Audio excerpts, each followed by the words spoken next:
In April 2025, the U.S. government did something it had never done before. It set a federal safety standard for how firm a nursing pillow has to be.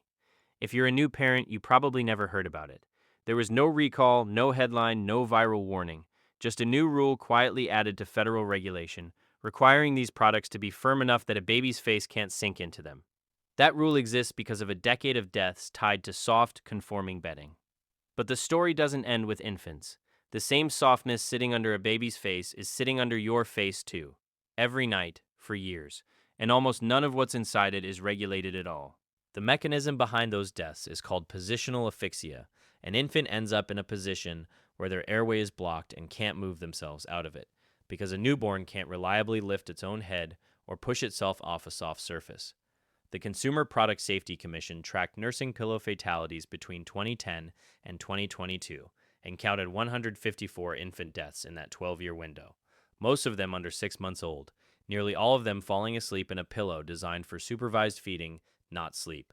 That's what finally produced the April 2025 rule: pillows firm enough to prevent conforming to a face, warning language on the label, and an opening wide enough to maintain airflow. It's also, by definition, an undercount. It only tracks one product category: soft bedding in general. Blankets, adult pillows pulled into a crib, couch cushions is a contributing factor in a large share of infant sleep deaths that never get attributed to a specific product at all, which is where this stops being a story about infants and starts being a story about the object under your own head. Because the same industry that took 15 years to regulate firmness has close to no meaningful requirement that a pillow sold to an adult be tested for what it's actually made of. It's a strange gap when you look at the rest of the bedroom. Mattresses are subject to federal flammability standards. Cribs have detailed structural safety requirements covering slat spacing, drop side mechanisms, and material strength. Even children's sleepwear has federal flammability rules. Pillows, outside the CPSC's narrow nursing pillow category, have no equivalent federal chemical safety standard at all. A manufacturer can fill a pillow with whatever foam, whatever flame retardant, whatever adhesive is cheapest, and sell it without disclosing what's inside beyond a general fiber content label. The bar for getting a pillow onto a shelf has almost nothing to do with what happens when you actually sleep on it for a decade. Start with what's alive in it. The pillow you've slept on for years isn't a passive object. It's a living ecosystem, not in a poetic sense, literally. Dust mites are microscopic arthropods that colonize warm, humid environments, and your pillow, where you breathe and sweat for a third of your life, is close to ideal habitat. A pillow that's never been washed can host millions of them. They don't bite. What they do is shed waste, and that waste is one of the most common indoor allergen triggers there is. For someone with asthma, a pillow that hasn't been cleaned in 6 months can be a direct, measurable source of nighttime respiratory distress, congestion, wheezing, disrupted sleep that gets blamed on everything except the thing 8 inches from your face. Dust mites aren't the only tenants. Pillows also grow mold, not always visibly. The interior of a foam or synthetic fill pillow, especially in a humid climate, can host mold colonies while the outside looks completely normal. Mold spores are airborne and you breathe them in for 8 hours at a stretch. For most healthy adults, that exposure is irritating at worst. For anyone immunocompromised or with a pre-existing respiratory condition, chronic inhalation during sleep can escalate into something more serious. Because it happens in nightly increments, slowly, the buildup is easy to miss for months or years, right up until a doctor starts asking questions about a bedroom nobody thought to check. Then there's the part that isn't biological at all. Memory foam and polyurethane foam, and pretty much any synthetic film made in the last few decades, almost certainly contain volatile organic compounds, chemical compounds that evaporate at room temperature and become airborne. That sharp synthetic smell when you open a new memory foam pillow is off-gassing. VOCs releasing directly into a bedroom with the door closed and the ventilation reduced, which is exactly the wrong environment for that to happen for 8 hours straight. Formaldehyde is one of them, used in foam manufacturing, detected in synthetic pillow materials at measurable levels, and classified as a human carcinogen by the International Agency for Research on Cancer. Benzene, toluene, and naphthalene show up too, chemicals that aren't confined to a factory somewhere. They're in the pillow under your head right now. One night's exposure is low.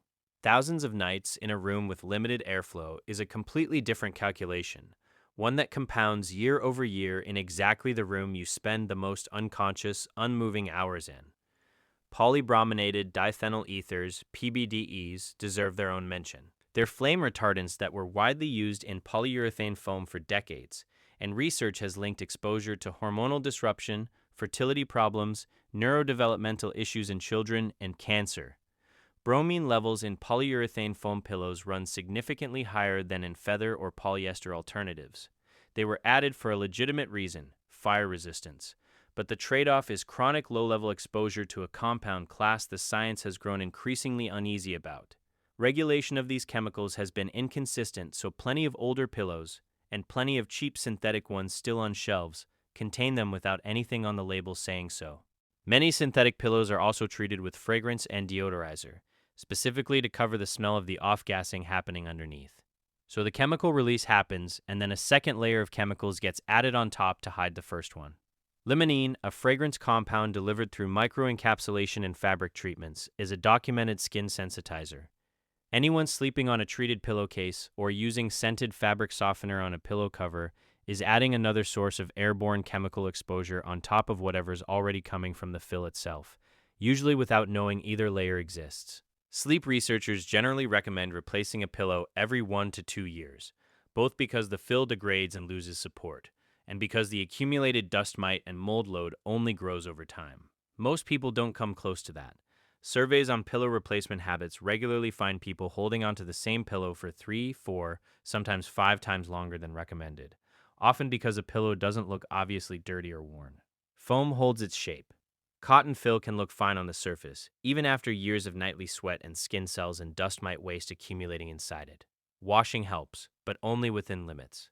Pillow covers and cases can be laundered regularly, but the fill itself, especially foam, is rarely something people wash at all, and rarely something that can be washed effectively, even if they try.